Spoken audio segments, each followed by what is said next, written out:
तो हेलो प्यारे बच्चों, कैसे हैं आप सब। उम्मीद करता हूं कि आप सब बेहतर होंगे। Today we are going to discuss about the CBSE के न्यू नोटिस के बारे में, जो एकदम यहां पर सामने है। जो नया सर्कुलर उन्होंने सीबीएसई ने अपनी तरफ से ऑफिशियली जारी किया है। Now we are going to discuss कि what is this, why they have announcement about the from new session they are going to implement it. Okay, चलिए यहां पर देख लेते हैं सब्जेक्ट क्या है। तो सब्जेक्ट कह रहा है कि alignment of scheme of studies for language in class 9th 10th from 2026 to 27। यानी कि ये जो सर्कुलर आया है वो क्लास 9th और 10th के बारे में है। इसे पढ़ लेते हैं। इसमें इन्होंने लिख रखा है कि CBSE has committed to vision of national education policy, जो 2020 में लेकर आए थे। पूरी एजुकेशन की जो अभी गाइडलाइंस हैं वो उसी पर बेस्ड है। उसमें ये कह रहे हैं रिसेंटली एनसीईआरटी सिलेबस जो इन्होंने रिलीज किया है क्लास 9th के लिए, रिलीज किया है क्लास 9th के लिए, बुक्स अभी भी अवेलेबल नहीं है। ना तो एनसीईआरटी की तरफ से बुक्स आई हैं, ना तो उनकी साइट पर पीडीएफ्स अवेलेबल है ना। तो ऑन द पेपर कुछ और है और एक्चुअल में कुछ और है। तो अब इन्होंने कहा है कि scheme of studies with respect to study of languages. अब ये कह रहे हैं कि ये इफेक्ट होंगी फ्रॉम 1 जुलाई 2026 से ये इफेक्ट होंगी। और इसमें कहा गया है कि स्टडी ऑफ 3 लैंग्वेजेस। अब वो कौन कौन सी लैंग्वेजेस हैं इसको देख लेते हैं। R1, R2, R3 shall be compulsory with at least 2 languages being native Indian language. यानी कि जो R1 है, जो R2 है, ये आपकी नेटिव लैंग्वेज होगी और जो R3 है वो एक फॉरेन लैंग्वेज होगी। अब इसको देख लेते हैं, ठीक है ना।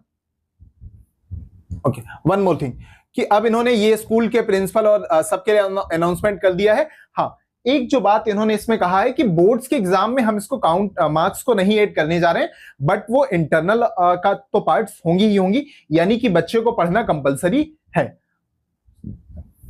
ओके, यहां पर एक दूसरा देख ले रहे हैं जो इन्होंने किया है कि यहां पर कुछ इन्होंने जो एग्जम्पशंस यानी कि कुछ बच्चों के लिए रिलैक्सेशन है। देख लेते हैं बस किसके लिए ये है।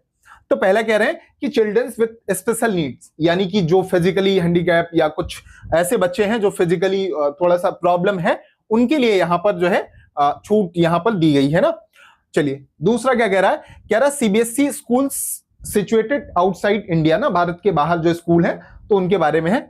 तीसरा देख लेते हैं, कह रहा फॉरेन स्टूडेंट्स जो हैं उनके लिए भी ये एप्लीकेबल नहीं है और ये सीबीएसई ने रिलीज कर दिया है सबके लिए। अब यहां पर एक प्रॉब्लम है और इसमें देख लेंगे, ऐसा कुछ है नहीं। यहां पर जो develop by R3 text book है उनके बारे में है ये।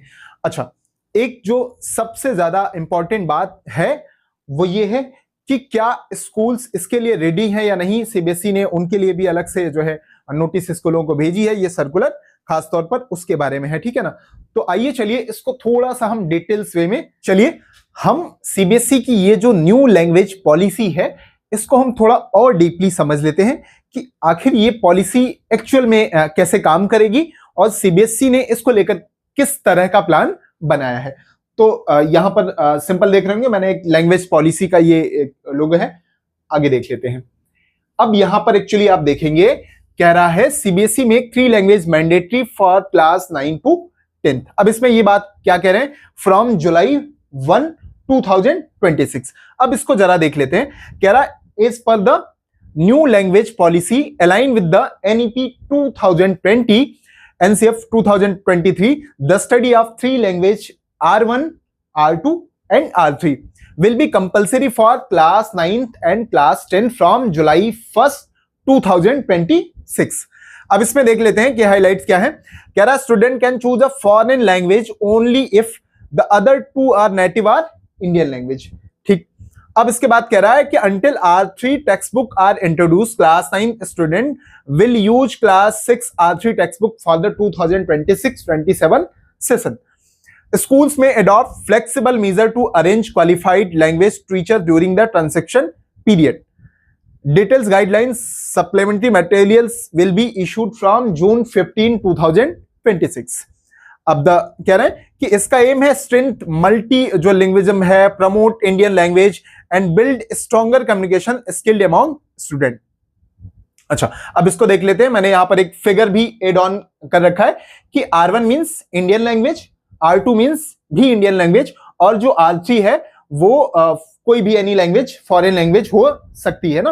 हाँ, अब इसको देख लेते हैं यहां पर प्रॉब्लम क्या है। पहली बात, सीबीएसई जो यहां पर कह रहा है, ये आप देख लीजिए, कह रहा है कि आपको कब से ये अवेलेबल हो जाएंगी बुक्स। तो ये इसे कह रहे हैं कि क्लास 9th की जो बुक्स में जो आप पढ़ाएंगे उसके लिए आप क्लास 6 की बुक्स को यूज करिए।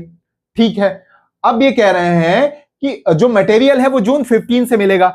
तो मेरा क्वेश्चन ये है कि अगर आपने ये प्लान कर रखा था तो जून 15 का वेट क्यों करना है। सीबीएसई के जो सेशंस हैं वो स्टार्ट हो जाते हैं, ऑलमोस्ट अप्रैल से स्टार्ट हो जाते हैं। अब तक आप क्या कर रहे थे, जनवरी के स्टार्टिंग पीरियड से ही ये बात चल रही थी कि हम 2 टियर लैंग्वेज से 3 टियर की तरफ जाएंगे, तो बुक्स क्यों नहीं है। जो हाल अभी बाकी का है वो यहां भी है।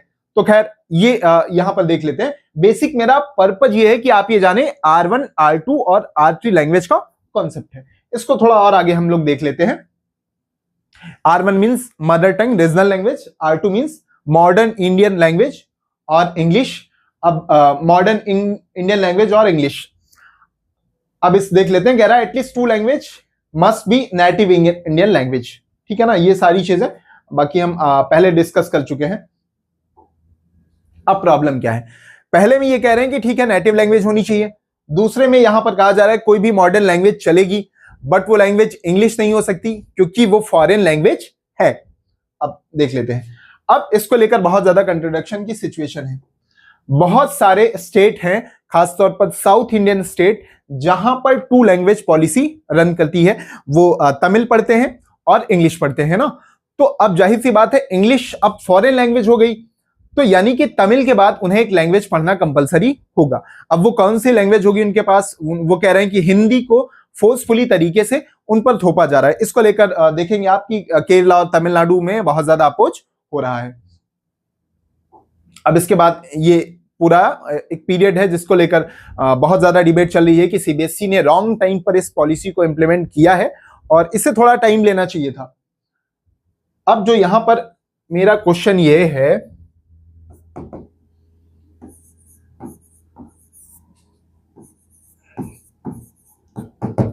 सीबीएसई को अभी क्यों सूझा जब आपके पास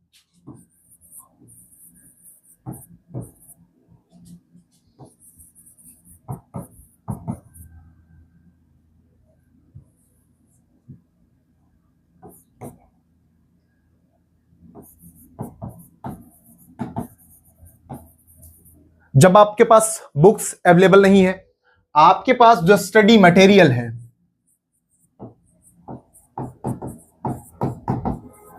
वो अवेलेबल नहीं है, आप कह रहे हैं जून 15 से मिलेगा। इट मींस ऐसा लगता है कि इस पूरी पॉलिसी को जब आप इंप्लीमेंट कर रहे थे तो आपने सही तरीके से सोचा नहीं था। अदरवाइज इसी सेशन से आपको अगर आपने डिसाइड कर रखा था तो स्टडी मटेरियल अब तक आ जाना चाहिए था। ये सारी चीजें हैं। दूसरा ये है कि अब आप सिंपल सोचिएगा, बच्चा 2 नेटिव लैंग्वेज पढ़ेगा, पहली कौन सी होगी, हिंदी, उसके बाद कौन सी होगी, अब इंग्लिश तो नेटिव लैंग्वेज है नहीं हमारी, तो जाहिर सी बात है संस्कृत, तमिल या कुछ भी लैंग्वेज हो सकती है। फॉर एग्जाम्पल मान लेता हूं कि अगर आप बंगाल से बिलोंग करते हैं, ठीक, अब बंगाली आपकी R1 लैंग्वेज हो गई। अब मान लेते हैं कि आपने हिंदी पढ़ा और वो आपकी R2 लैंग्वेज हो गई। अब आप इंग्लिश पढ़ेंगे, ये क्या हो गई, R3 लैंग्वेज हो गई। लेकिन साउथ में देख लेते हैं, सपोज दैट कि आप जो है तमिलनाडु से बिलोंग करते हैं आप, और तमिल आपकी R1 हो गई। अब तक तमिल का बच्चा तमिल के अलावा इंग्लिश पढ़ता था, अब वो उसके लिए R2 का काम करती थी। बट अब ये कहा जा रहा है कि English is not a Latin language, तो अब आपको R2 में दूसरी लैंग्वेज सेलेक्ट करनी पड़ेगी। अब वो लैंग्वेज क्या होगी, तो यहां पर ऑलमोस्ट हिंदी का ऑप्शन हो रहा है। अब अगर कोई इंग्लिश पढ़ता भी है तो उसको R3 में ही पढ़ना पड़ेगा। यहां पर एक दूसरी प्रॉब्लम भी है, मैं आपको एक्सप्लेन कर दे रहा हूं। अब आप देखेंगे कि आज ही अब इंग्लिश की लैंग्वेज बन गई। इधर बीच आपने देखा होगा कि बहुत सारी बड़ी सिटीज में ये कल्चर नया बना है कि फॉरेन लैंग्वेज को पढ़ने का।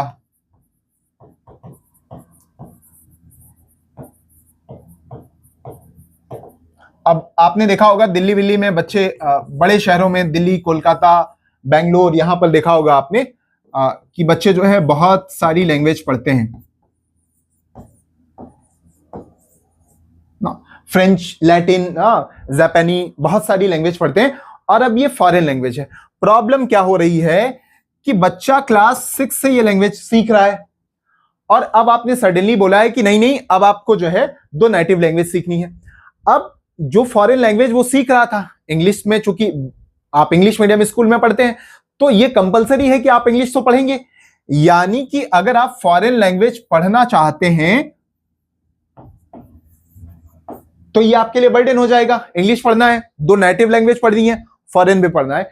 जब बच्चा 4 लैंग्वेज पढ़ेगा क्लास 6 में, क्लास 9 में, तो बाकी टाइम पीरियड पर वो क्या करेगा? वो जो बाकी के सब्जेक्ट्स हैं यहीं पर नहीं रुके आप एडवांस का कॉन्सेप्ट ले आए। आपने बोला मैथ में हम एडवांस पढ़ाएंगे, साइंस में हम एडवांस मैथ पढ़ाएंगे। तो अगर वो बच्चा लैंग्वेज, ये 4 लैंग्वेज पढ़ता रहेगा तो बाकी जो मेन सब्जेक्ट्स हैं उस पर वो कब फोकस कर पाएगा? दूसरी बात कि आप देखोगे कहां है बुक्स, नहीं अवेलेबल है, स्टडी मटेरियल ही नहीं है, कोई भी ढंग से प्लान नहीं किया गया है। जैसे आप देखेंगे अभी